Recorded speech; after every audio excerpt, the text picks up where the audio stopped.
Et pour cette séance qui va nous faire entendre Madame Anna Sfer, Madame Anna Sfer qui donc nous fera l'honneur de présenter son travail de thèse. Je le dis pour tous ceux qui sont là, la conférence est enregistrée pour diffusion sur le YouTube de notre centre. Donc, si vous ne souhaitez pas que votre visage apparaisse, hein, vous coupez votre caméra. Alors, il est toujours agréable d'introduire une chercheure récemment reconnue par ses pairs, et telle est la situation de Madame Anna Sfer, qui a récemment soutenu sa thèse en études du religieux contemporain, ici au Centre d'études du religieux contemporain à l'Université de Sherbrooke. Et Madame Anna Sfer, que vous connaissez pour un certain nombre d'entre vous, est aussi titulaire d'un doctorat en pharmacie, d'une maîtrise en philosophie de l'université libanaise, et elle est aujourd'hui professeure à temps partiel à la faculté de théologie de l'université Saint-Paul Ottawa, chargée de cours à l'université de Sherbrooke. Voilà déjà qui fait pas mal d'éléments et de casquettes à son travail. Ses intérêts de recherche portent sur la dialectique de l'unité divine, de la multiplicité de la création, suivant les perspectives philosophiques, psychanalytiques et théologiques. Et elle travaille sur des projets de recherche diversifiés, dialectique de l'unité divine et de la multiplicité de ses manifestations, théologie francophone au Canada, catholicisme dans l'imaginaire collectif des Sherbrookois, cosmologie culturelle et religieuse, le concept de la Trinité en philosophie et en théologie, etc. Elle est membre chercheur du SODRUS, membre de l'Institut d'études et de recherche théologique en interculturalité, migration et mission, et membre du comité éditorial de la revue Histoire engagée. À cela s'ajoute également un engagement collectif. La recherche n'est pas toujours solitaire, même si c'est vrai que très souvent on est seul face à son ordinateur. Elle a été la première représentante en fait des membres étudiants du SODRUS, de notre centre de recherche, et qu'elle en soit encore vivement remerciée pour ce mandat qu'elle a porté avec brio. Et donc aujourd'hui, elle nous présente quelques éléments de son travail qui portent sur la relecture trinitaire de la dialectique de l'un et du multiple, le monisme structurel hypostasique. La parole est à toi, Anna, pour cette séance. On a 1 heure et demie en tout, donc je te laisse voir quel est le temps que tu veux donner aux questions. Hein, on a le temps pour ça. Merci beaucoup, Sarah, pour cette introduction et je tiens à remercier particulièrement le SODRUS pour cette initiative et le fait de laisser cet espace pour nous, les jeunes diplômés. Donc, comme Sarah l'a déjà dit, elle a introduit un peu mes travaux de thèse. Je vais juste brièvement mettre un peu, contextualiser un peu ma présentation. Ma thèse portait sur la dialectique de l'un et du multiple, suivant différentes approches, particulièrement la théologie traditionnelle et mystique, rhénane chez Maître Eckhart, une approche psychanalytique lacanienne et jungienne, et une troisième approche, c'était l'approche philosophique personnaliste chez Nicolas Berdyaev. Donc, toutes ces disciplines ont été mobilisées dans cette thèse pour plusieurs raisons. Je ne vais pas trop rentrer ici dans les détails, mais une certaine synonymie s'est montrée à travers toutes ces disciplines concernant les dimensions de l'un, du multiple et les dimensions de réconciliation de l'un et du multiple. Donc, j'ai voulu mettre en relief comment différentes disciplines, différents auteurs venant de différents contextes et de différentes époques ont abordé cette dialectique suivant leur propre terminologie, leur propre concept, leur propre angle de vision, mais il y a toujours cette synonymie qui se montre récurrente et qui nous a permis de tracer ce fil dans toute cette thèse. Euh, un des points qui a été important dans l'évolution de cette dialectique de l'un et du multiple dans cette thèse, c'était le concept de la Trinité, mais qui n'a pas été très mis en relief dans toute ce bouillon de concepts qui était déjà présent dans cette thèse. Mais ce concept-là, était en quelque sorte très important, mais qui n'a pas eu assez de place pour qu'il soit développé. Donc, j'ai voulu isoler ce concept et le remettre en relief, pointer sur le concept de la Trinité, voir comment ce concept a évolué dans cette thèse, d'où cette présentation d'aujourd'hui. Donc, c'est un peu, on est toujours dans l'ambiance de la thèse, mais avec euh, une mise en relief d'un concept que je trouve assez important. Donc, je vais vous partager mon écran.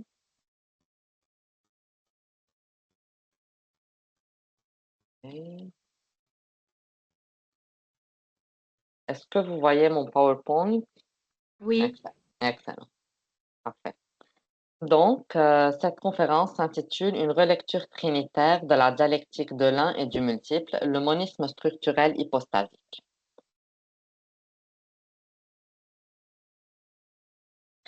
Voici le plan qu'on va aborder.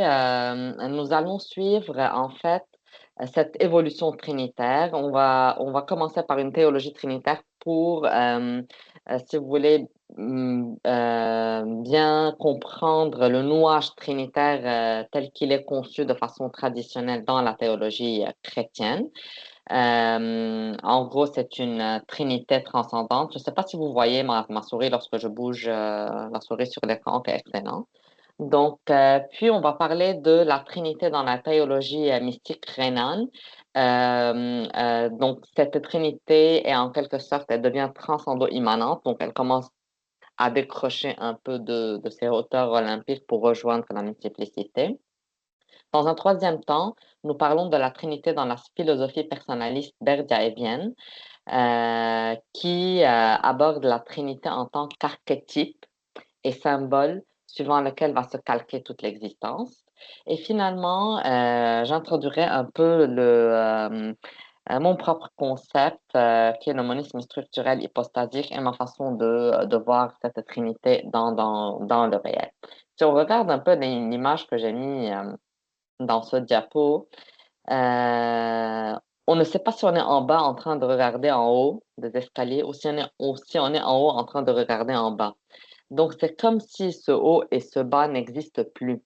Ce haut et ce bas sont des repères rationnels, traditionnels, mais lorsqu'on fonctionne avec une raison corrélationnelle et non plus une raison séquentielle, ces repères et ces dimensions vont changer. Donc, d'où cette façon de dire que la Trinité n'est plus ni transcendante ni immanente parce qu'il n'y a plus ni de transcendance ni d'immanence. Il n'y a qu'un seul et même Dieu qu'on ne sait pas s'il est en haut ou en bas.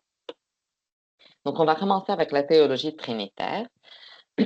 Donc, la théologie chrétienne, bien que prenant ses racines dans l'Antiquité grecque et le monde païen, a permis une évolution et une plus grande rigueur dans la compréhension de la Trinité, notamment en ce qui concerne les hypostases. La pensée chrétienne a dû combattre vigoureusement les idées déviantes influencées par un riche héritage philosophique. La dialectique de l'unité et de la trinité dans les hérésies précédant le concile de Nicée offre diverses perspectives sur la multiplicité dans l'unité divine. Avant 325, qui est la date du concile de Nicée, plusieurs courants théologiques proposaient des interprétations variées de la nature de Dieu et de la relation entre le Père, le Fils et le Saint-Esprit. Donc, la théologie trinitaire de l'Église s'est constamment réaffirmée et reconfigurée en réponse aux idées jugées déviantes, telles que l'adoptionnisme, le modalisme, le trithéisme, le subordinationnisme et l'arianisme. Tous ces courants-là sont considérés comme des hérésies par rapport à la théologie chrétienne traditionnelle.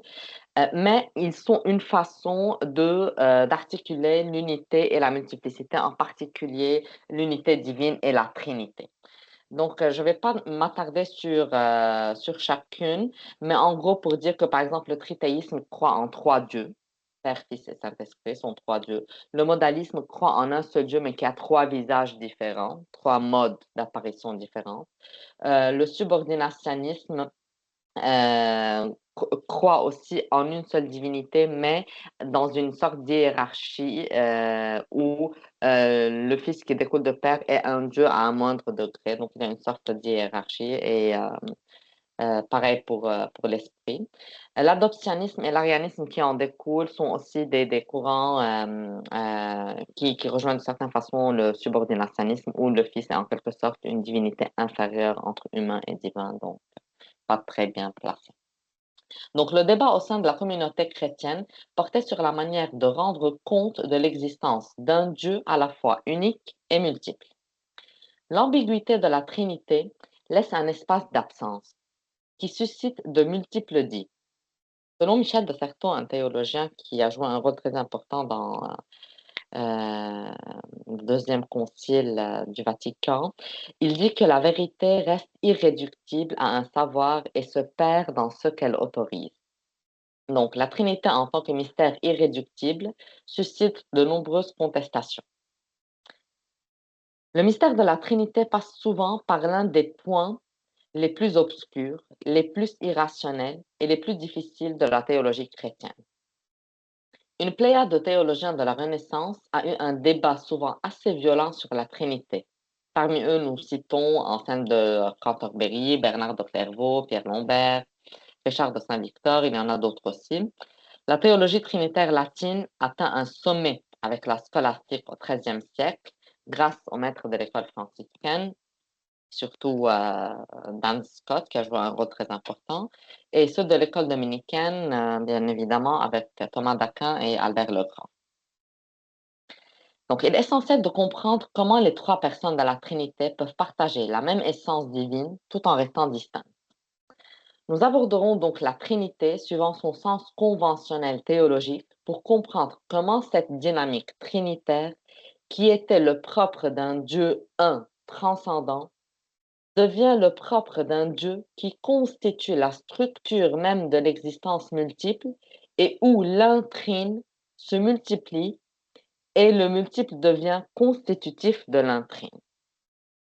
Cela nous permettra de voir comment cette Trinité totalement transcendante descend progressivement pour rejoindre avec Maître Eckhart la multiplicité humaine et naître dans l'âme humaine, puis devenir avec Nicolas Berdyaev un archétype symbolique qui modèle toute l'existence et enfin constituer le réel en soi avec ce que nous convenons de nommer le monisme structurel hypostatique. Dan Scott est donc une figure clé pour l'approfondissement de la Trinité dans l'Église latine, pour plusieurs raisons, notamment parce qu'il a tenté l'une des déductions a priori les plus radicales de la Trinité dans l'histoire de la pensée.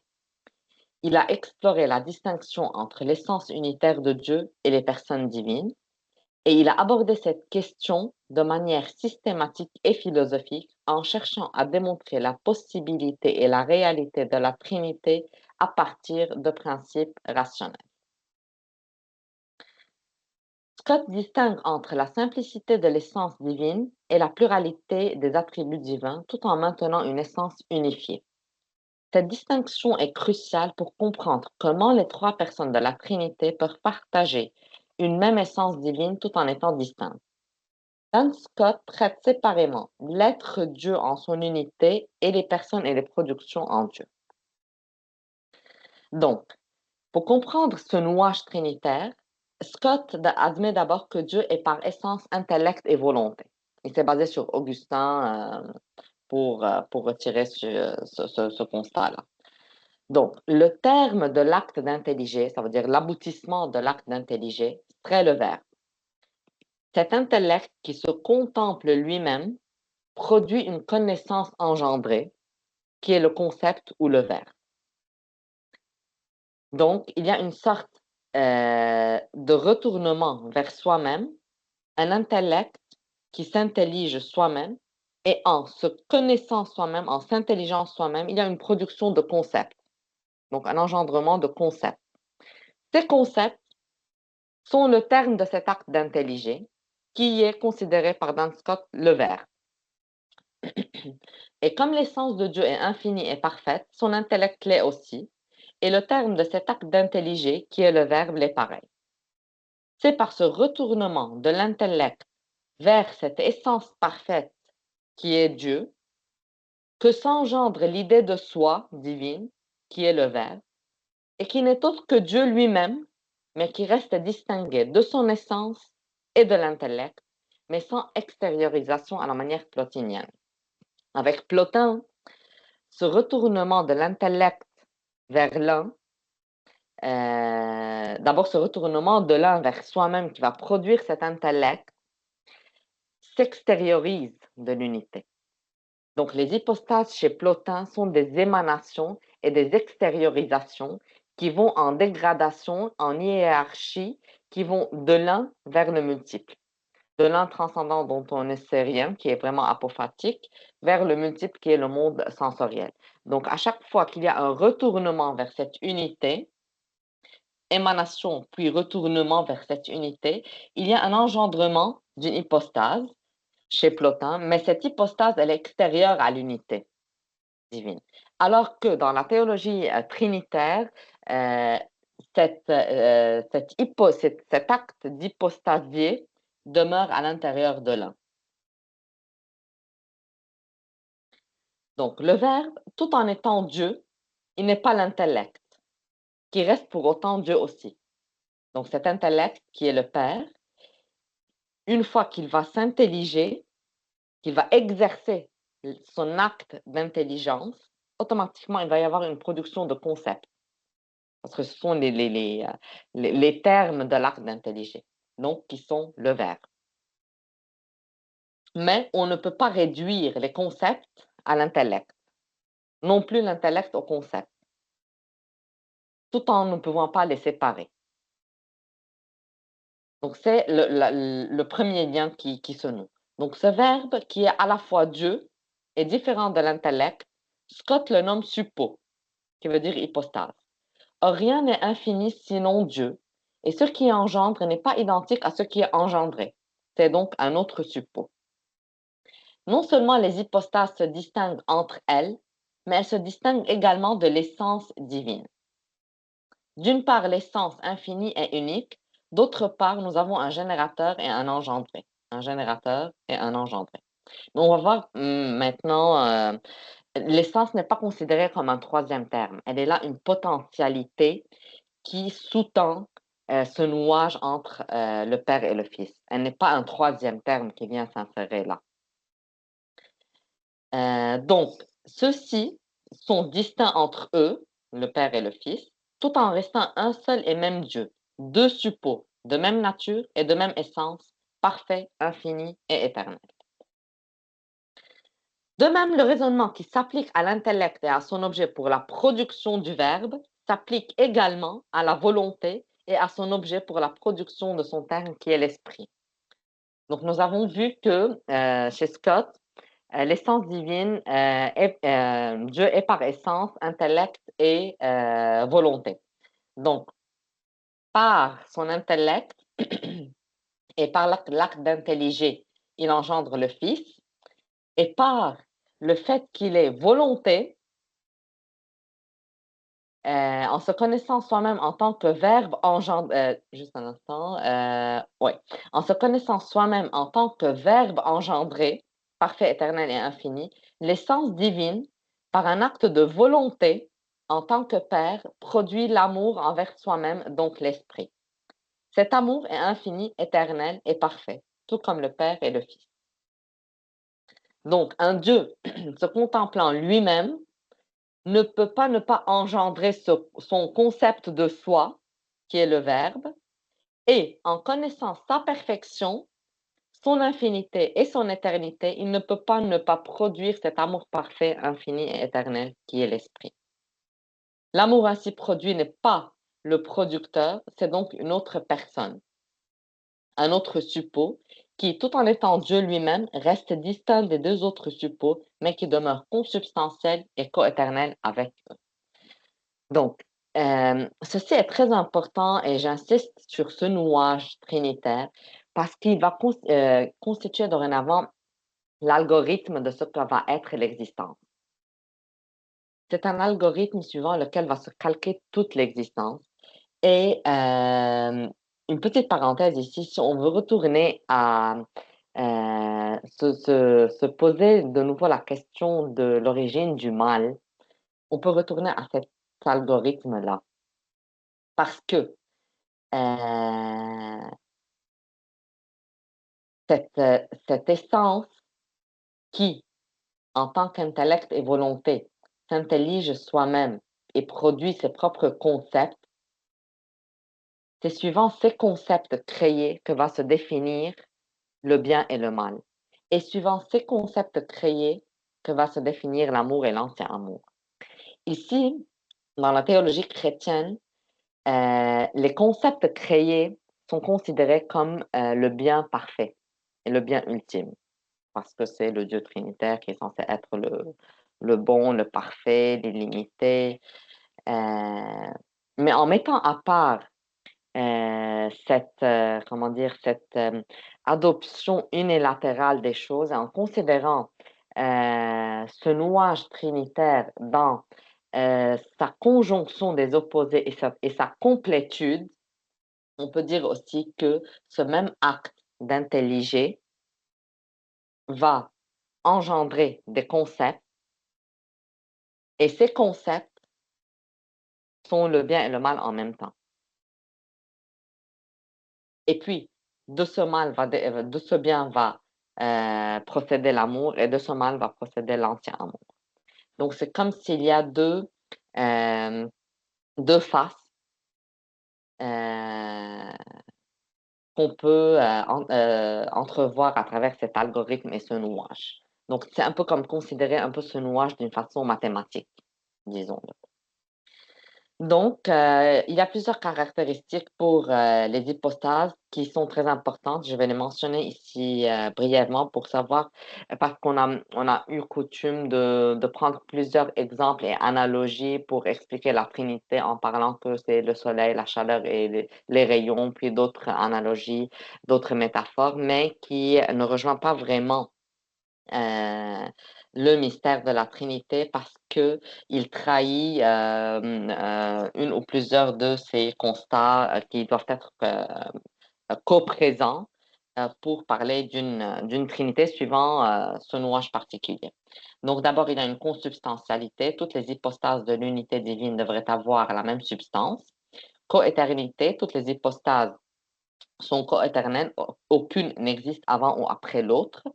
Il y a une codépendance. Chacune des hypostases ne peut exister en soi-même en dehors de sa corrélation aux autres. Elle doit son existence à sa corrélation aux autres hypostases, ce qui veut dire qu'il n'y a pas d'hypostase au singulier. Nous devons toujours parler d'hypostase au pluriel. Périchorèse, ou qu'on nomme aussi compénétration. Toutes les hypostases se compénètrent avec un dynamisme permanent. Aucune frontière ne peut délimiter chacune des hypostases. Et finalement, on parle de suressentialité des hypostases, qui veut dire que on ne peut nullement représenter par des images ou des représentations ces hypostases. Donc, elles sont irreprésentables. Nous allons aborder maintenant la Trinité dans la théologie mystique rhénane pour voir comment ce nouage trinitaire il a évolué avec la mystique. Le dynamisme trinitaire chez Maître Eckhart, Mentio, Budicio et Conversio. Donc, l'être Dieu de Maître Eckhart apparaît comme un dynamisme posant ses points d'appui dans ce qu'on nomme Mentio, Budicio et Conversio. On va voir, il s'agit de quoi. Mentio, ou manance, elle exprime le demeurer en soi-même ou l'habitation en soi-même en contre-possibilité d'une totale extériorité. Cette désignation renvoie à une dimension ontologique de l'être Dieu impossible à résorber dans les activités divines. C'est une profondeur existentielle à partir de laquelle se constitue toute l'existence et suivant laquelle est axé et orienté le sens de la vie. Pour Maître Eckhart, l'être Dieu est une certaine profondeur d'être à partir de laquelle un univers est possible et en référence à laquelle ce même univers peut être jugé. La volition prend la signification de bouillonnement interne et Eckhart utilise la métaphore cosmologique de l'eau travaillée par le feu. Donc, c'est un bouillonnement interne c'est une fécondité dans la profondeur de la manance. Telle est la vie se donnant la forme du vivant. Le bouillonnement illustre ici l'ontogenèse de l'être Dieu, se produisant à partir de soi dans une sorte de liberté originelle où l'action transitive n'emprunte rien à l'extériorité. Cette dimension est une sorte de modulation inhérente à la manance qui lui donne une configuration. Alors que la conversion, qui est une conversion, qui est ce retour à sa propre profondeur, c'est-à-dire une autoréflexivité, image d'une première conscience de soi. On revoit le Père, le Fils et l'Esprit. L'être Dieu, par son autoréflexivité, est pensé de son propre mouvement aux consciences de sa fécondité, comme si sa manifestation devenait évidente par elle-même. Avec Maître Eckhart, le devenir entre dans l'être de Dieu. Il n'est plus extériorisé. Il y a un devenir dans Dieu. Le rapport mentio, bulitio et conversio est toujours un rapport consubstantiel et coéternel. Dieu, dans le langage écartien, prend le sens de la manifestation de la déité. En d'autres termes, c'est ce qui est observable et opérationnel dans l'ineffabilité de la déité. Je le cite ici entièrement. Donc, la déité et Dieu, pour Eckhart, sont des réalités aussi distinctes que le ciel et la terre. Dieu n'apparaît que lorsque les créatures l'énoncent. Il veut dire autrement ici que dire Dieu, c'est déjà avoir une représentation de cette divinité. Donc, c'est déjà réduire Dieu à une représentation humaine. Donc, c'est déjà une création humaine de la divinité. Donc, c'est déjà un Dieu créé à l'image humaine. C'est pour cela qu'il maintient la déité dans une sorte de nudité, de total apophatisme, pour dire que la déité en soi, on ne peut pas la connaître rationnellement. Parce que la connaître rationnellement, c'est la définir, la circonscrire dans une raison humaine et du coup, l'arracher à son aspect illimité, la rendre limitée. Et partant de là, ce qu'on a conçu, ce qu'on a représenté rationnellement et intellectuellement n'est plus la divinité, n'est plus la déité. C'est juste une représentation, une création humaine d'une forme de divinité. Donc, c'est pour cela qu'il dit que lorsque Dieu n'apparaît que lorsque les créatures l'énoncent. Lorsqu'on nomme quelque chose, on le domine. Dans l'Ancien Testament, dans la Bible, Yahvé avait demandé à Adam de nommer les choses qui l'entourent, les choses de la nature. Parce qu'en d'une certaine façon, nommer, c'est dominer, c'est circonscrire les choses, c'est les définir, les rendre limitées. Donc, être en quelque sorte euh, euh, celui qui contourne ces choses-là. Donc, définir Dieu est déjà le contourner. Donc, ce qu'on a défini n'est pas la déité en soi. C'est pour cela que Dieu n'apparaît que lorsque les créatures l'énoncent. Lorsque je séjournais encore dans le fond et dans la source de la déité, là, personne ne me demandait où je tendais, ni ce que je faisais. Il n'y avait en effet personne pour m'interroger. Mais lorsque j'en sortis par émanation, toutes les créatures se mirent à dire Dieu. Toutes les créatures parlent donc de Dieu. Et pourquoi ne parlent-elles pas de la déité? Parce que tout ce qui est dans la déité est unité et l'on ne peut rien en dire. Dieu opère, mais la déité n'opère pas. Elle n'a d'ailleurs aucune œuvre à effectuer. Il n'y a point d'opération en elle, et jamais elle n'a jeté les yeux sur une opération quelconque. Dieu et la déité diffèrent comme l'opération et la non-opération. Quand je reviens vers Dieu sans y demeurer, et que je retourne dans la déité, cette percée est bien plus noble que ma sortie. Parce que ce retour est un retour conscient, alors que la sortie est inconsciente. C'est pour cela que c'est plus noble pour lui. Moi seul, je fais sortir toutes les créatures de leur raison d'être, afin qu'en moi elles soient unité. Quand j'arrive au fond, et dans le lit, dans le ruisseau et à la source de la déité, personne ne me demande d'où je viens, ni où j'ai été. Là, personne ne s'est aperçu de mon absence, car c'est là que Dieu disparaît. Dieu disparaît et non pas la déité. Et ça rejoint la pensée nietzschéenne qui dit que Dieu est mort et nous l'avons tué. En fait, il a tué toutes les représentations humaines de la déité pour rejoindre la déité dans sa nudité. Donc, Eckhart va encore plus loin dans sa conception de l'un ou de la déité en posant que son dynamisme ne peut être que ternaire, sans quoi il manquerait à lui-même, à savoir à sa cohérence, à sa suffisance et à son intellectualité. Cependant, il est incorrect de penser que la déité chez Eckhart serait une base de Dieu, une profondeur énergétique à partir de laquelle la divinité se manifeste en tant que Trinité. Eckhart considère la Trinité comme la déité comme intrinsèquement trinitaire, mais elle est aussi néant. Ainsi Dieu, en sa déité, se pose en quelque sorte comme germe radical de non-être. Donc pour lui, la déité, la complétude et le néant se touchent, comme le point de départ et le point d'arrivée dans ce qu'on trace un cercle. On commence par un point et on finit par le même point. Donc, complétude et néant se touchent, sont une seule et même chose. Il est comme l'exigence absolue qui fonde tout acte d'être, n'étant elle-même rien de l'être, ou comme le fondement de tout fondement, au-delà de tout fondement. Or, s'il demeure le fondement de tout fondement, il ne peut pas s'épuiser dans une fonction principielle, puisqu'il n'est pas quelque fondement. Ce qui rejoint encore une fois l'essence dans la pensée de Scott.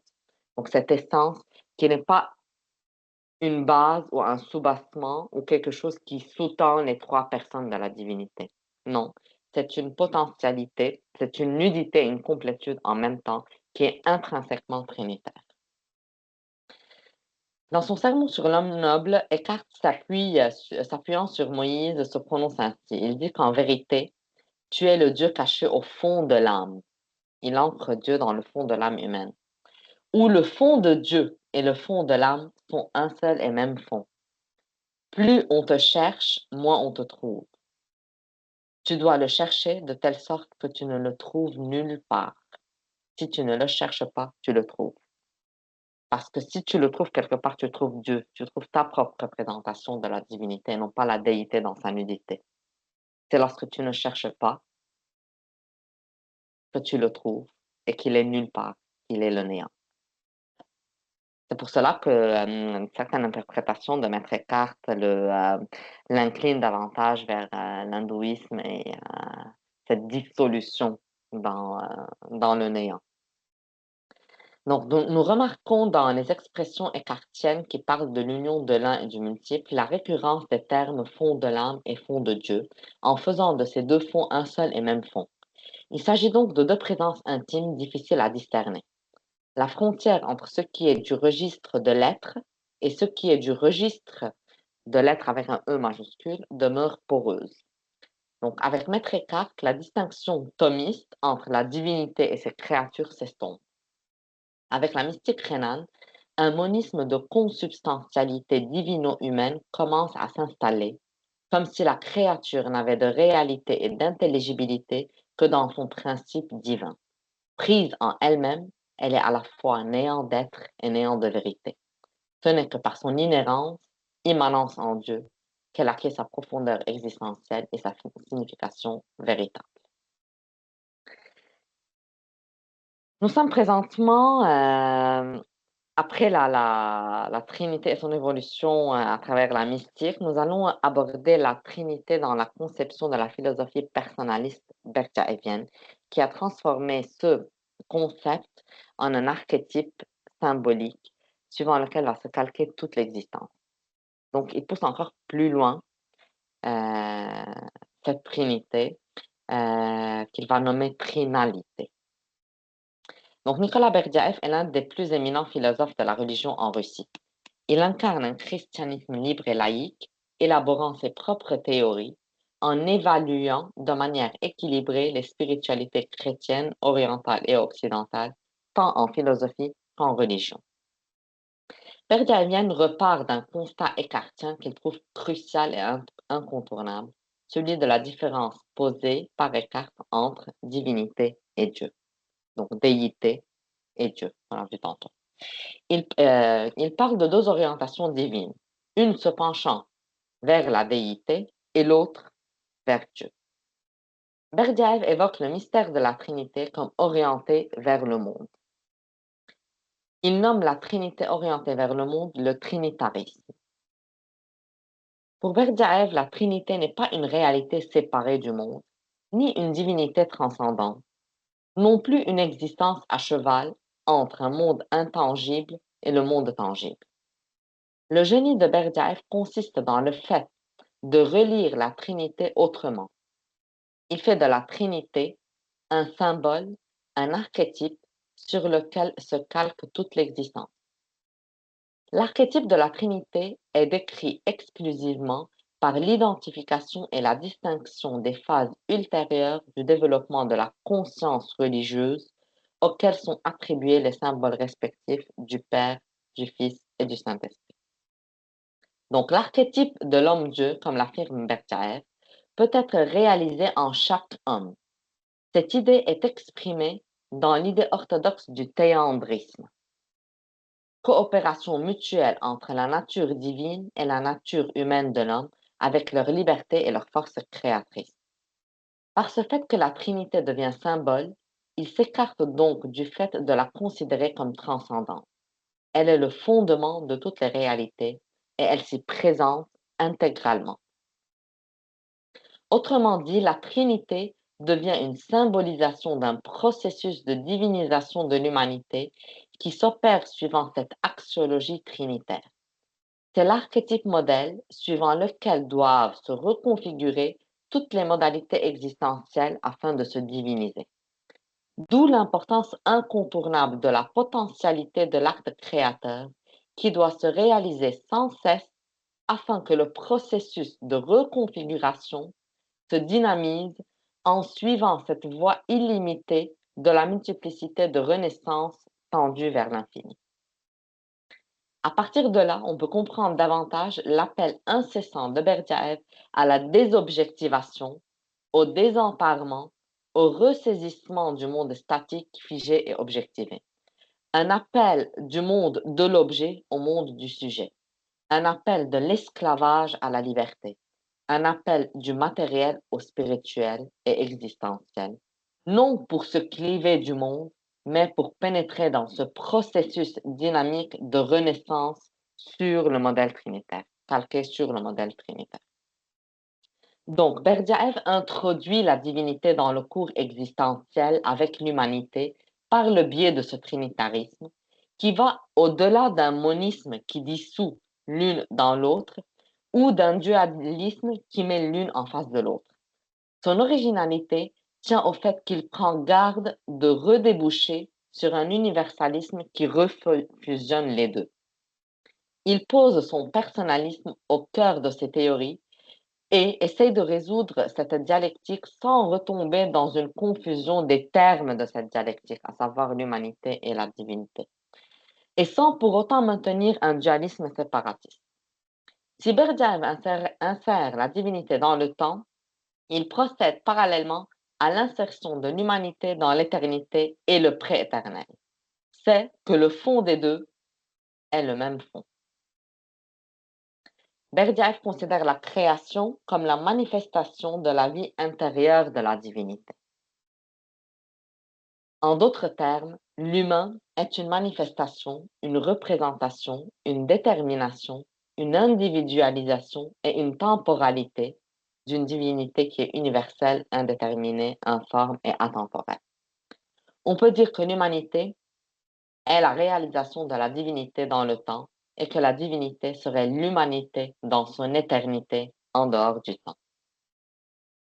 Donc la transcendance n'est plus désormais une existence divine dans un au-delà, une aliénation et une séparation entre ce qui est du domaine divin et ce qui est du domaine humain.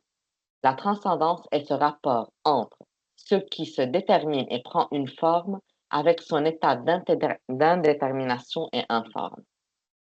La transcendance est alors éprouvée en chacun de nous sous forme de cette tension entre ce qui nous détermine, ce qui s'objective dans le monde en se réalisant, en devenant objet, et d'autre part, ce qui en nous appelle à se ressaisir du monde des objets, à se désapproprier de cet état statique qui nous gouverne, à se désengager de ce qui a anéanti notre acte créateur, afin de se relancer dans notre dynamisme existentiel et de se réaliser autrement en se dépassant toujours. Ce phénomène est en soi le devenir de Dieu par l'humain en Dieu. C'est pour cette raison que Berdyaev parle de la pleine conscience qui prend sa source dans l'autoconscience humaine, qui s'ouvre à son potentiel universel, qui touche le même fond que la divinité ancrée au sein de l'humanité, tout en la dépassant par son éternel retour à l'unité universelle indéterminée et vouée à se recréer sans cesse en nous portant par son potentiel recréateur incessant à un dépassement sans fin. Berdyaev considère donc Dieu comme une personne vivante dont la conscience évolue avec le temps. Encore plus précisément, la connaissance de Dieu ne se prouve pas, elle se ressent à l'intérieur de l'être. Fidèle à la mystique de Maître Eckhart et de Bohm, Berdyaev évoque une naissance de Dieu dans l'âme humaine et vice-versa, de l'homme en Dieu. L'homme et Dieu ont besoin l'un de l'autre pour avoir conscience d'eux-mêmes et pour évoluer. À partir de ce constat berdyaévien, le microcosme et le macrocosme prennent sens et se comprennent davantage. L'homme berdyaévien est envisagé comme un microcosme et un microthéos, et par ce fait d'établir des liens et de constater un isomorphisme entre Dieu, l'homme et la nature. Donc Berdyaev considère que l'homme contient en son essence tout l'univers. Dans l'histoire de l'humanité éternelle du Christ se réalise comme une humanité nouvelle, une humanité reconfigurée suivant l'archétype de la Trinité. On voit donc comment Berdyaev a su, par son génie mystico-intellectuel, ramener l'humanité à son éternité préexistentielle et ancrer la divinité dans le devenir temporel. Finalement, je vais aborder le monisme structurel hypostasique, qui est une synthèse de toute cette évolution de la Trinité qui décroche de sa transcendance jusqu'à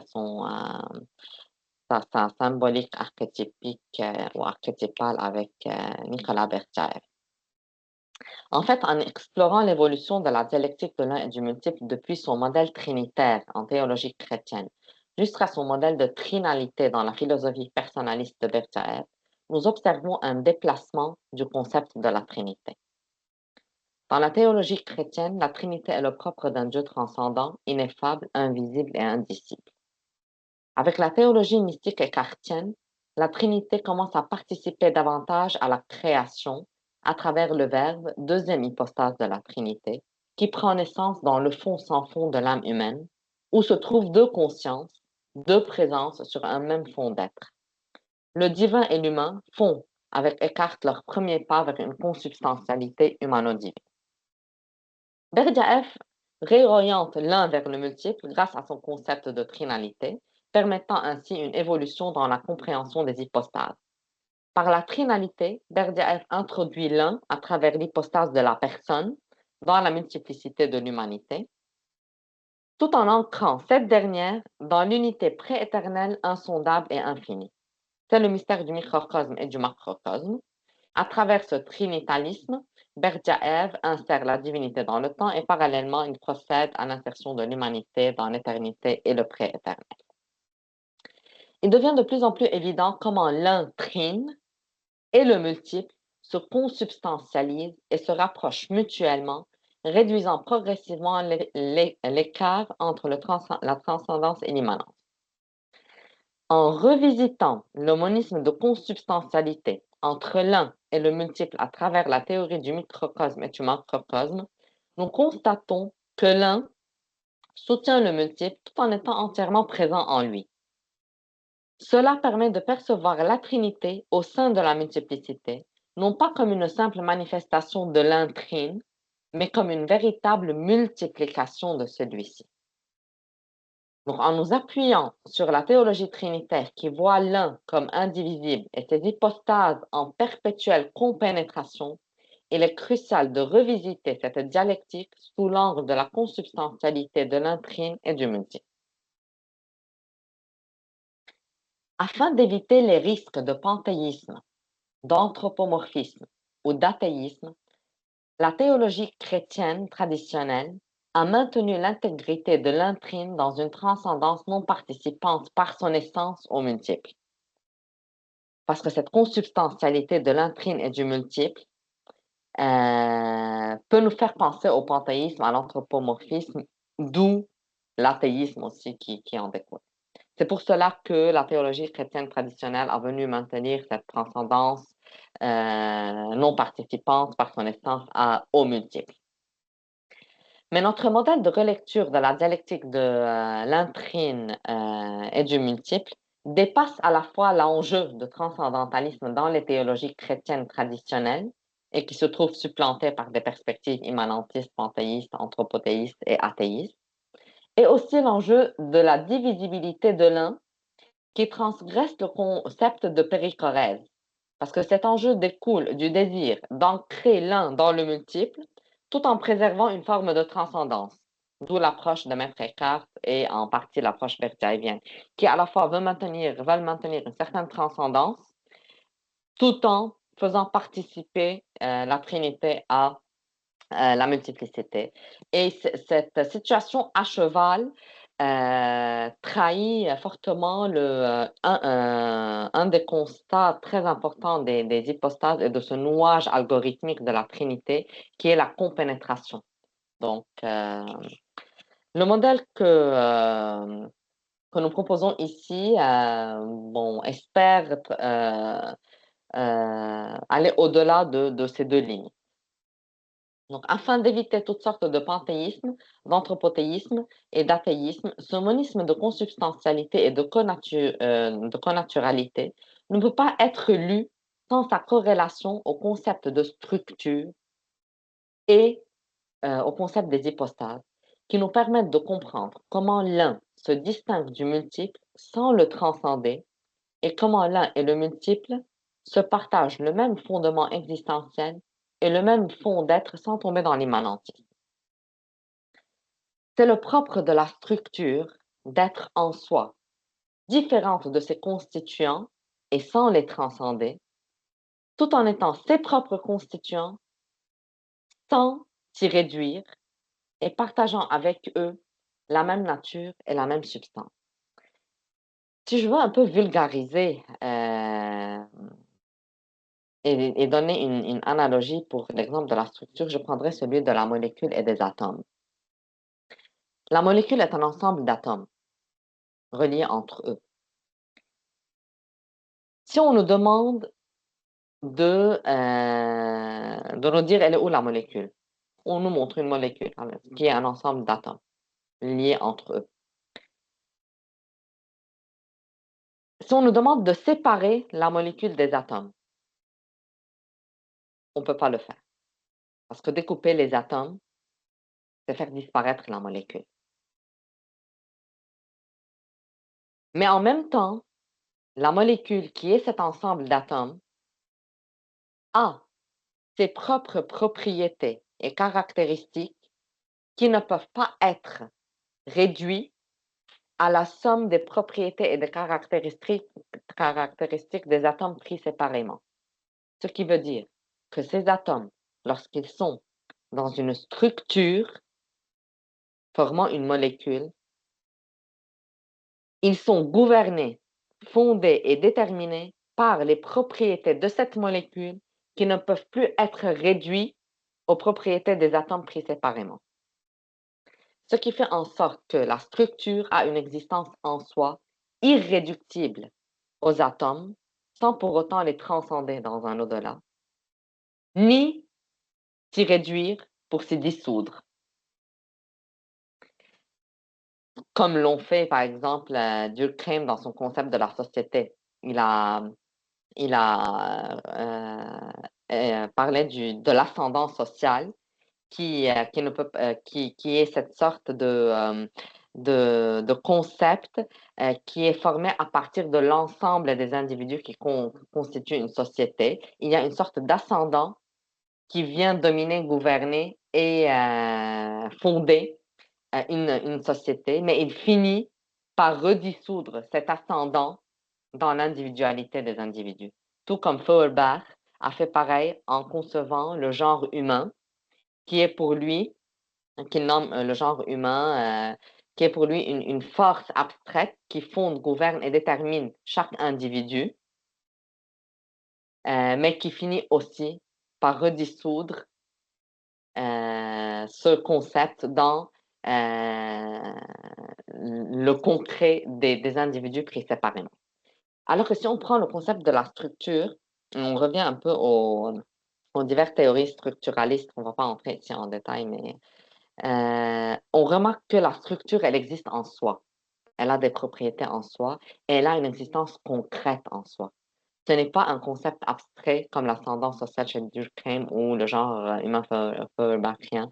Ce n'est pas quelque chose d'abstrait qui finalement on finit par le redissoudre dans le concret et les humains pris séparément. Non. C'est une existence en soi concrète qui à la fois ne peut pas transcender les atomes, elle est constituée par ces atomes tout en étant leur fondement. Donc, c'est à travers le concept de la structure qu'on peut enjamber l'abîme creusé entre la transcendance et l'immanence. Et partant de là, la distinction entre l'humain et le divin, elle n'est plus d'ordre de nature.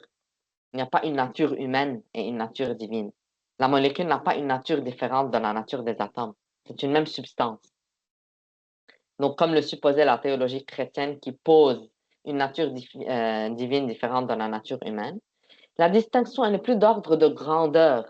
Il ne s'agit plus d'une transcendance divine qui participe en partie, à travers une de ses hypostases, à la multiplicité humaine, comme le voulaient nos penseurs Eckhart et en partie Berthier. Mais la distinction, elle est d'ordre structurel, axiologique et normatif, comme nous venons de le voir avec le concept de la structure.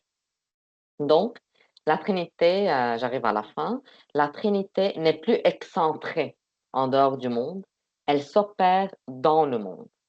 Et pour reprendre la logique trinitaire de Scott, l'algorithme trinitaire dont on a parlé au début, ce nouage trinitaire, le Dieu Père, il est la structure du monde.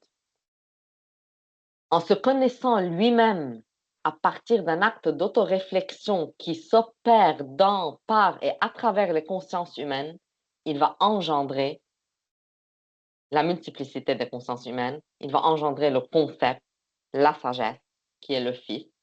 Et on ne peut pas parler ici de bien et du mal, mais d'une complétude au-delà du bien et du mal, qui est la conjonction des opposés, euh, dont parle Bohème, et je pense Nicolas de Cuse, je ne sais plus qui a évoqué en premier ce concept, mais qui poursuit avec Jung, et Jung le développe d'une façon très détaillée, et il aborde dans son livre La réponse à Job euh, cette façon de concevoir Dieu non pas comme un bien, mais comme une complétude qui recèle le bien et le mal. Et c'est un peu aussi, ça rappelle aussi un peu la pensée nietzschéenne lorsqu'il parle au-delà du bien et du mal, le surhumain, le surhomme. Donc, ce Dieu Père, c'est la structure du monde qui se connaît elle-même par cette autoréflexion sur lui-même, mais qui s'opère à travers la conscience des humains, que s'engendrent les concepts, d'où le bien et le mal, et de sa connaissance de lui-même, à travers les consciences humaines qui se connaissent, chacun de nous se connaît lui-même, euh, procède l'amour ou l'anti-amour. C'est pour cela qu'en psychanalyse, d'ailleurs, on dit euh, il faut s'aimer soi-même. Mais c'est quoi s'aimer soi-même?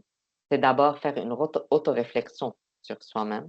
Et puis, en faisant cette autoréflexion, il y a des concepts qui vont s'engendrer de nous-mêmes sur nous-mêmes, qui vont faire en sorte qu'on s'aime soi-même ou on se haït soi-même. C'est suivant ces concepts qui s'engendrent. Si c'est une bonne, si c'est un bon concept sur nous-mêmes, on va s'aimer soi-même. Mais si c'est un mauvais concept sur nous-mêmes, on ne va pas s'aimer soi-même. Donc cet algorithme trinitaire, il est partout présent de façon intégrale et il est dynamique partout. Dieu se donne cet espace et ce temps, cette distance de soi-même, qui sont les humains, pour se connaître lui-même et découvrir sa propre face cachée à travers les humains. Les humains sont le visage divin. Lorsqu'on a demandé au Christ dans la Bible, montre-nous le Dieu Père, il a répondu à ses disciples en disant, vous me voyez depuis assez longtemps et vous me demandez encore, montre-nous le Père. Celui qui m'a vu a vu le Père. Le Père, il est invisible.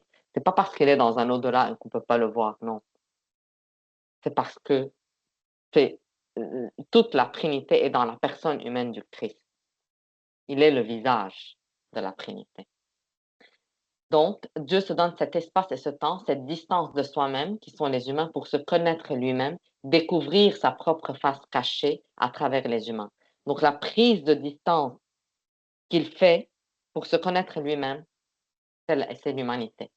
Il fait de la conscience humaine et de son illumination, l'illumination de la conscience humaine, donc il fait de cette conscience humaine et de l'illumination de cette conscience humaine les conditions de sa propre conscience de soi. Comme si Dieu ne pourrait jamais avoir conscience de soi qu'à travers la conscience humaine. Désormais, la conscience de soi divine n'est pas le fruit d'une autoréflexion au sein de la Trinité en dehors de l'humain, mais un miroitement de la conscience divine dans la conscience humaine, afin que la conscience humaine, qui est la conscience divine, soit la condition incontournable de la connaissance de Dieu de soi-même. Finalement, la Trinité n'est plus vue comme une divinité transcendante ou partiellement participante au monde réel à travers ses énergies. Elle est ce qui soutient le réel, le nouage et le pliage qui sous-tendent la conception du monde et du réel. Chaque élément du réel exprime ce nouage trinitaire, mais il est important ici de ne pas confondre le réel avec un R majuscule avec la réalité. Jacques Lacan parle du réel avec un R majuscule comme ce qui n'est pas limité aux réalités que le monde nous représente. C'est cette potentialité inhérente et qui sous-tend toutes les réalités. Ces réalités sont des modalités du réel, ou ce qu'on nomme des prosopons, qui a différencié aussi des hypostases. Les hypostases, c'est autre chose. Donc, le réel est cette essence, trihypostasique, qui se réalise de multiples façons, suivant cet algorithme trinitaire qu'on a vu. Nous ne parlons plus d'une trinité rejoignant la multiplicité humaine, mais d'une multiplicité calquée suivant l'algorithme trinitaire et constitutive de l'unité. Et voilà, je vous remercie énormément. Je vais arrêter le partage de l'écran pour que je puisse vous voir et vous écouter. Merci beaucoup Anna pour ta passionnante présentation. Nous avons une bonne petite demi-heure pour pouvoir échanger. Donc, j'invite celles et ceux qui ont des questions, des commentaires, des réflexions, à ne pas hésiter à lever la main ou prendre la parole. On est suffisamment peu nombreux pour que ça puisse être fait de manière simple.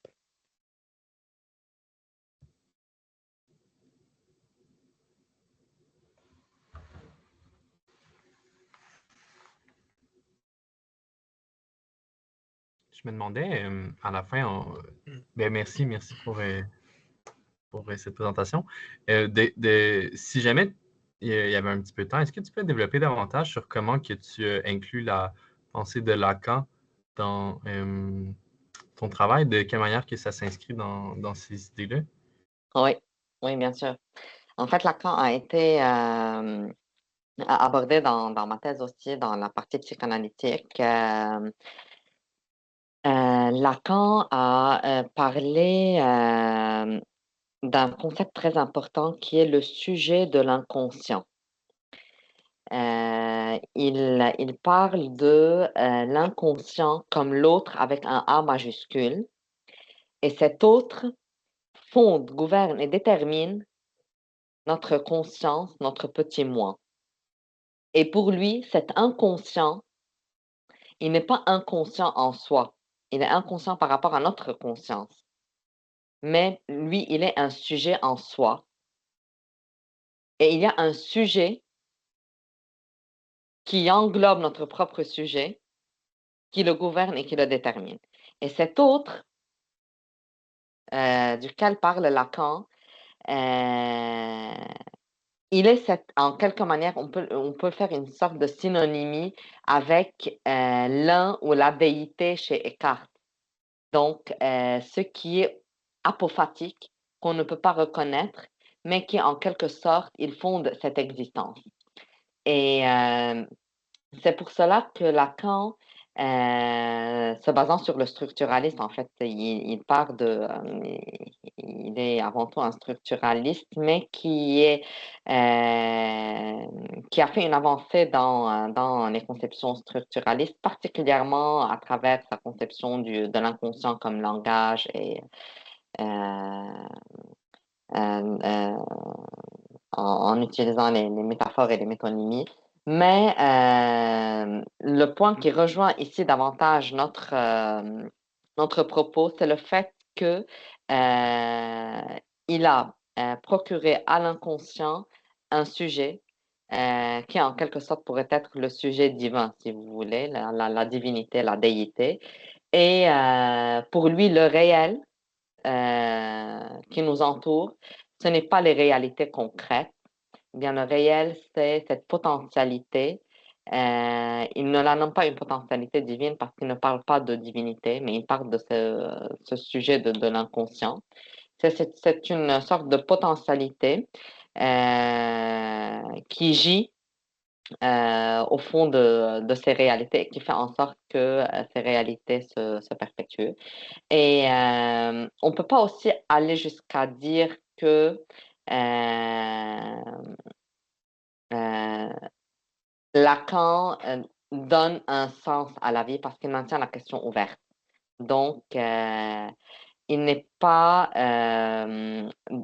du genre de dire que il y a évidemment un sens, mais il ouvre la question euh, pour dire que finalement, c'est la religion qui emporte sur la psychanalyse. Non de telle façon que la religion, dans sa façon dogmatique ou traditionnelle ou doctrinale, non, c'est pas ce sens-là, mais cette question ouverte sur la divinité. C'est dans ce sens-là que la religion emporte sur la psychanalyse. Voilà, en résumé un peu, mais Lacan, bonjour Charles, merci d'être là. C'est un plaisir Oui, de te voir. bonjour. Oui, ça fait plaisir. Ma question est simple. Pourriez-vous parler un peu plus de la menace du panthéisme? Oui.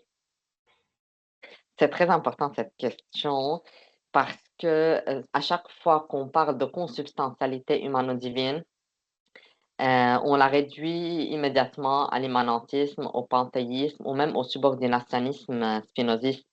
Donc, on est devenu dans une logique dualiste, binariste, qui fait en sorte que le transcendantalisme d'antan des religions et un Dieu transcendant n'est plus logique actuellement avec toute l'évolution humaine et la conscience humaine où nous en sommes aujourd'hui. Donc, on ne peut plus parler là d'un Dieu qui vit dans un au-delà, puis on va aller dans un ailleurs que je ne sais pas quoi.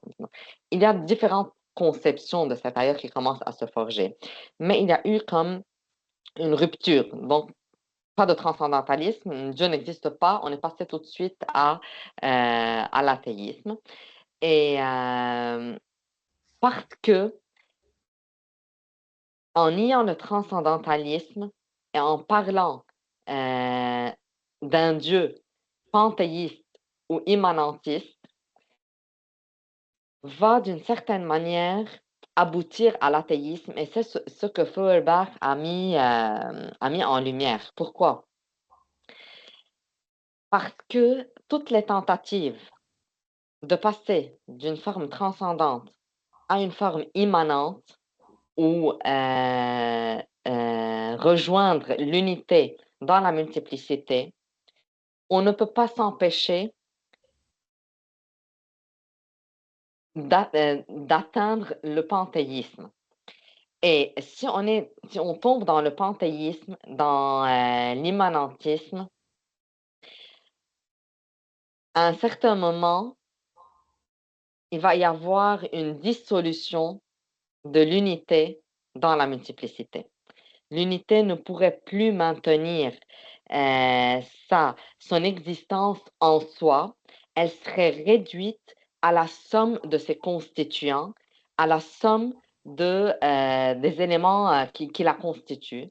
D'où le subordinationnisme spinoziste, qui pour lui, la totalité est la somme des parties. Alors que ma propre perception des choses, c'est que l'unité, elle n'est pas, cette totalité en fait, elle n'est pas la somme des constituants, elle est davantage. Elle n'est pas que la somme, parce que tout comme une molécule, on ne peut pas dire que la molécule, les caractéristiques d'une molécule se réduisent à la somme des caractéristiques des atomes. Non, la molécule a des propriétés qui diffèrent des propriétés d'une somme. C'est pour cela que le subordinationnisme échoue ici. Parce que le subordinationnisme 1 plus 2 plus 3, donc font 6. Mais dans la logique de la structure, cette unité, elle n'est plus réduite à la somme. Elle est une entité en soi qui va gouverner le tout et fonder en même temps et déterminer le tout. Donc, c'est ça, cette nuance, et c'est ça ce qu'ont apporté les structuralistes, mais ils se sont penchés davantage vers une structure sans sujet. Donc, pour eux, c'est vrai, il y a une structure, mais qu'est-ce qui fait dire qu'il y a un sujet pour cette structure? D'où l'importance de l'apport structuraliste lacanien qui remet la place au sujet de la structure. Parce que chez les structuralistes, leur pensée a évolué de telle manière, oui, il y a une structure, oui, mais qui dit que cette structure, elle est constante en soi, elle a un sujet? Donc, c'est en quelque sorte, le panthéisme, l'immanentisme et le subordinationnisme ont été supplantés et dépassés par le structuralisme. Et le structuralisme s'est heurté au fait que, surtout avec Foucault, il n'y a pas de sujet pour la structure. Et Lacan vient donner, cette psychanalyse lacanienne vient donner un plus pour relégitimer l'existence d'un sujet, de cet inconscient.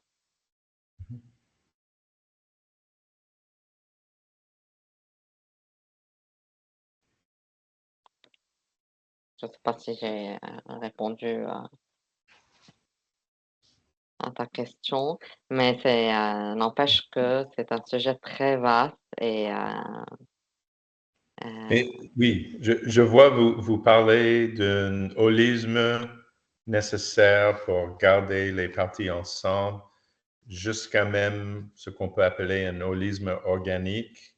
Le tout se retrouve dans les parties, qui reflète un peu l'idée dont vous avez mentionné du microcosme. oui, je pense que c'est ça. C'est pour cela que j'ai parlé c'est pas une unité qui est la somme de la multiplicité, mais une unité Oui. multipliée. Oui. Donc, là, il est multiplié. C'est une multiplication du même, de l'identique.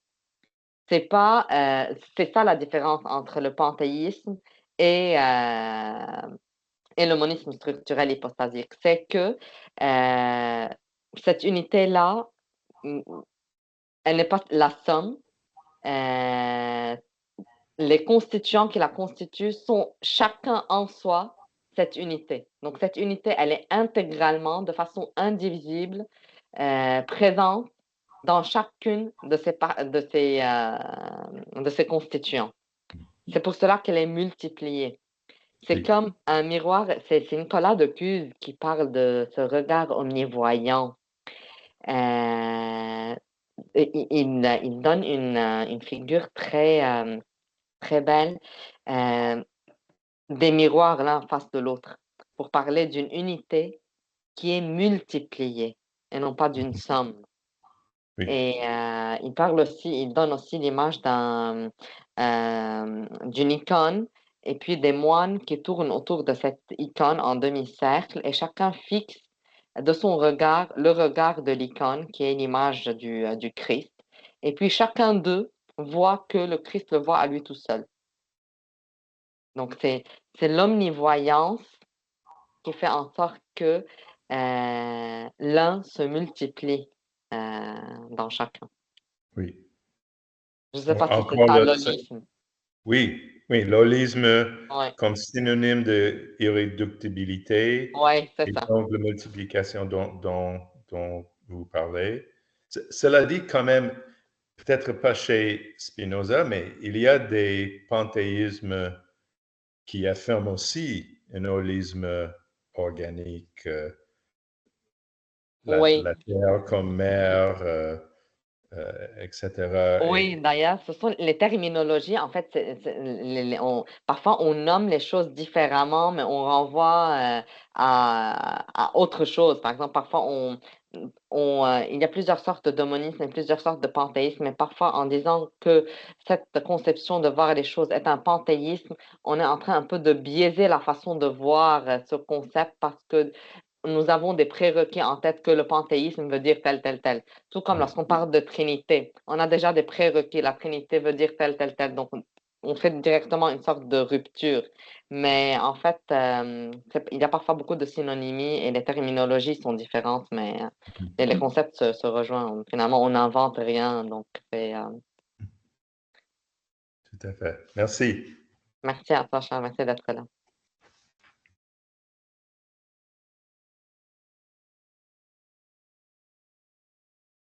Oui, Charles-Étienne? Dans l'idée de l'inconscient jungien, où soit Dieu, soit l'inconscient est un endroit où coexistent les opposés, est-ce qu'on pourrait dire que Jung aussi réintroduit la notion de sujet dans l'inconscient ou il n'y a rien de transcendant à cette idée-là du bien et du mal qui coexiste à la fois et donc qui est une somme plutôt qu'une multiplicité? Je ne sais pas si c'est clair. Oui, c'est une très belle question. En fait, évidemment, Jung a introduit le sujet de l'inconscient, mais je t'invite à aller voir le livre Réponse à Job parce que c'est là où il parle euh, euh, non seulement il introduit un sujet pour l'inconscient, mais il dit que Dieu n'est pas que le bien, il est aussi le mal. Et il dit que Dieu, en quelque sorte, euh, il ne se connaît pas lui-même qu'à travers l'humanité et que le Christ est une réponse à la divinité inconsciente d'elle-même qui se donne cet intervalle humain pour rendre consciente ces zones obscures. Donc, c'est comme si le mal est la face cachée, la zone obscure de la divinité et qui a nécessité ce passage par l'humanité pour se rendre consciente d'elle-même. Donc, non seulement il met un sujet pour l'inconscient, mais il dit que cet inconscient n'est pas rendu conscient qu'à travers l'incarnation humaine, comme si l'humanité est un incontournable pour l'omniscience et l'omnivoyance divine qui va s'opérer à travers l'humanité.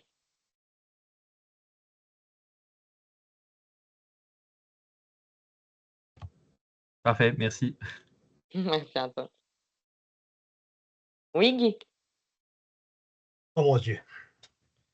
Tu m'as un peu étourdi, Anna. Je tiens à te le dire. C'est peut-être mon âge qui fait ça, mais Non. je n'ai jamais pu entendre une prise de conscience du Dieu ou du non-Dieu de façon aussi, comment je dirais, aussi analysée que tu l'as fait. C'est vraiment une synthèse. On voit d'ailleurs que tu as travaillé sur quatre grandes disciplines là, pour en arriver là.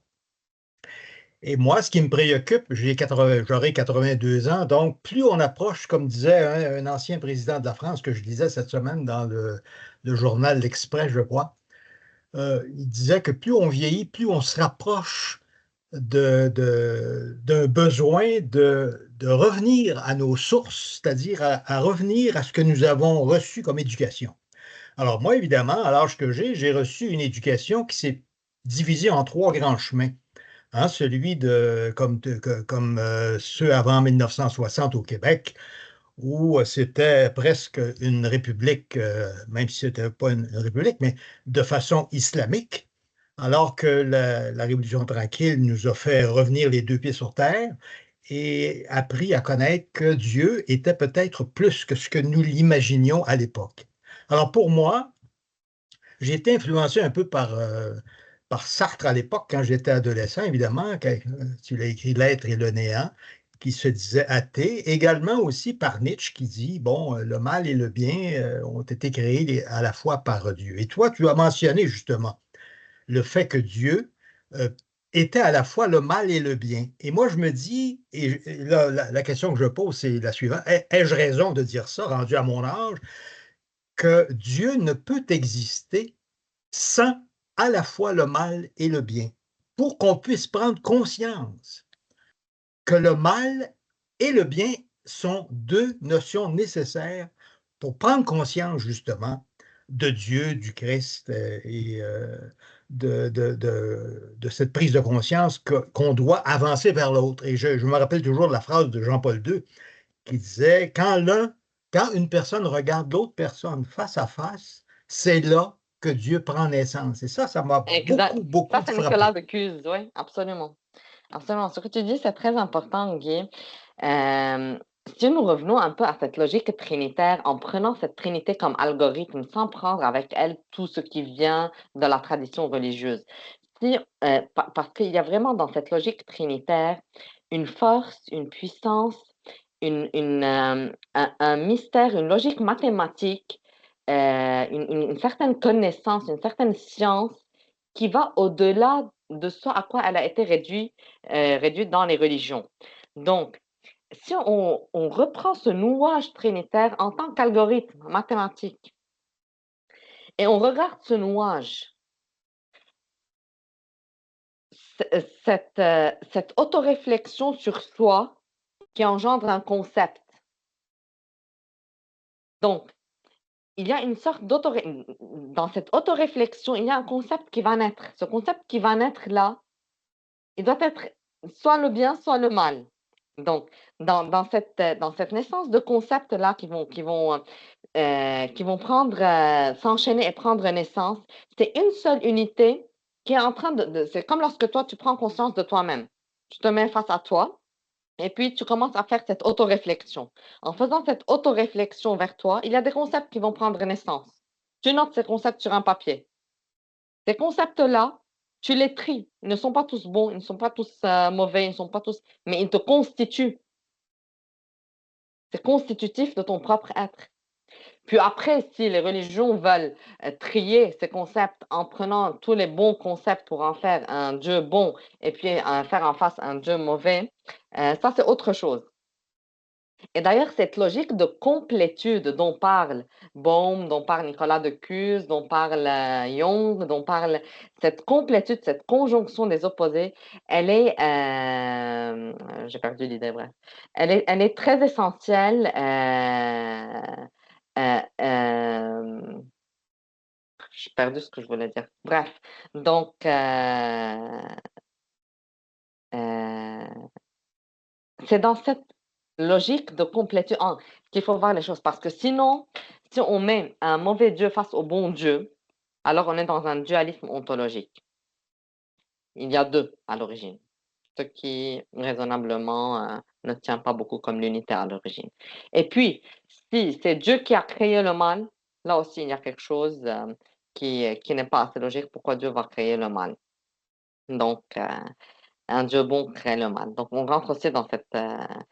est-ce que Dieu est lui donc, il y a plusieurs hypothèses. Est-ce que Dieu, lui, en soi, est bon et mauvais en même temps? Et pourquoi aussi s'accrocher toujours à cette idée de Dieu? Donc, on peut même nier l'idée en soi. C'est pour cela que je repars de la science cachée derrière le concept de la Trinité. Et je tiens au fait à ne pas le réduire à un concept religieux et juste le limiter à aux conceptions des religions parce que il nous révèle beaucoup de choses et je pense qu'il faut mobiliser des efforts pour se pencher sur l'algorithme de ce nouage plutôt que sur Dieu, Père, Fils et Esprit et rentrer dans le patriarcat et dans la révolte féministe et dans tous ces trucs-là. Donc non, on le considère comme une logique mathématique. Il a beaucoup de choses à nous dire, à nous expliquer sur le réel. On arrive pas loin du bout de notre Ouais. rencontre. Je ne sais pas s'il y a peut-être une dernière courte intervention avant qu'on clôture notre séance du jour avec Anna. Écoutez, s'il n'y a pas d'autres interventions, je vais donc remercier encore vivement Anna de nous avoir fait partager son travail extrêmement riche et passionnant. Bravo encore. C'est vraiment plaisant aussi de voir en œuvre, enfin d'entendre aussi le fruit de ton travail là, que tu as porté pendant plusieurs années. Donc, merci Je tiens encore. à remercier oui, franchement, je tiens à remercier les personnes qui sont là, chacun et chacune. Merci d'être là et merci de prendre le temps d'écouter ceci. Merci beaucoup. J'arrête l'enregistrement là. Voilà. Merci beaucoup.